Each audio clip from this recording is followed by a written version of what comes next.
Jetpur Rajkot national highway ઉપર પીઠડિયા વીરપુર પાસે કારમાં લાગી આગ। પીઠડિયા વીરપુર પાસે કારમાં આગ લાગતા અફરાતફરીનો માહોલ સર્જાયો। કારમાં આગ લાગતા હાઈવે ઉપર ટ્રાફિક જામના દ્રશ્યો સર્જાયા। સદનસીબે કારમાં બેસેલ લોકોનો બચાવ થયો છે। કોઈ જાનહાનિના સમાચાર સામે આવ્યા નથી।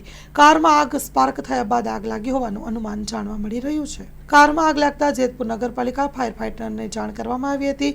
કારમાં આગ બળીને ખાખ થઈ ગઈ છે। Story report by Rakesh Pithadiya, Jetpur.